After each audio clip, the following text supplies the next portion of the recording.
नमस्कार, मैं हूं doctor Gautam R Prasad, spine surgeon Patna से। आज हम एक बहुत ही कॉमन टॉपिक पे बात करेंगे, लो बैक पेन, कमर का दर्द।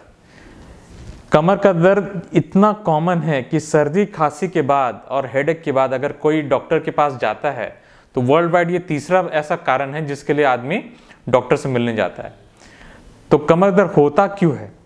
बेसिकली कमर की जो गठन है, दो हड्डी डिस्क सामने की ओर रहता है और पीछे एक जॉइंट्स रहता है और इसके बीच में से जाती है नस। तो यदि हमारे हड्डियों में या डिस्क में डीजनरेशन यानी एज रिलेटेड चेंजेस हो गए या जो जॉइंट्स है उसमें कुछ खराबी हो गए, आसपास के मसल्स अगर खींच गए,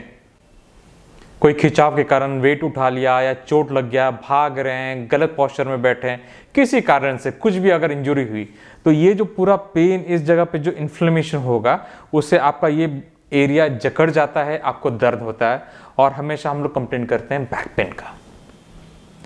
इसके कॉमन कारण है मैकेनिकल बैक पेन, जो आपके गलत पोस्चर के कारण होता है या गलत तरीके से हम कुछ वजन उठा लेते हैं,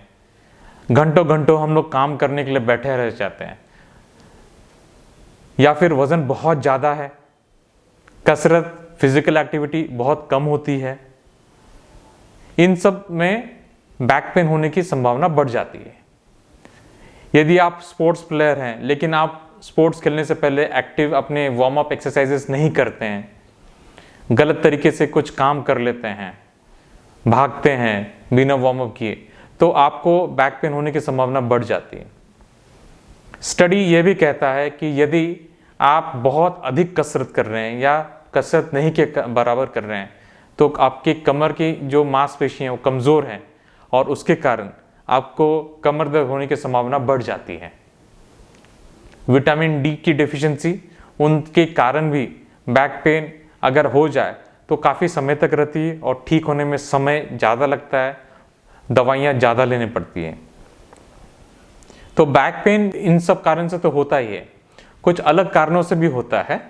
जैसे कि यदि आपका ये जो डिस्क है ये पूरा फट के बाहर आ गया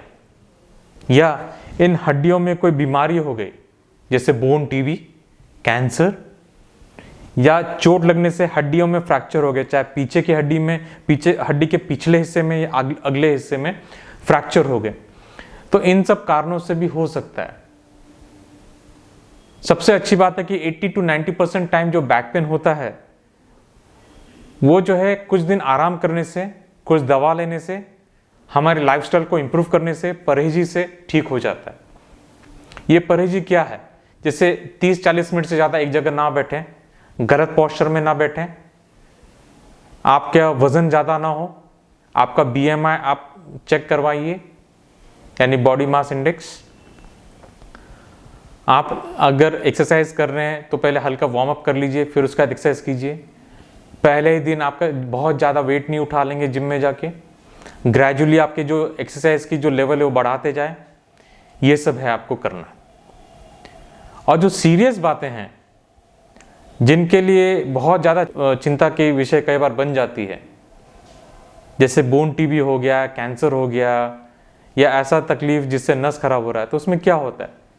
तो अगर ये गंभीर बीमारी है तो ये सब छोटे मोटे जो उपचार आप घरेलू उपचार कर रहे हैं या हल्का फुल्का दवा ले रहे हैं, पोस्चर इंप्रूव कर रहे हैं, उससे ठीक नहीं होगा। बोन टीबी या फिर कैंसर के बीमारी के कारण दर्द इतना ज़्यादा होता है कि नींद हैरान हो जाती है, नींद नहीं आती है,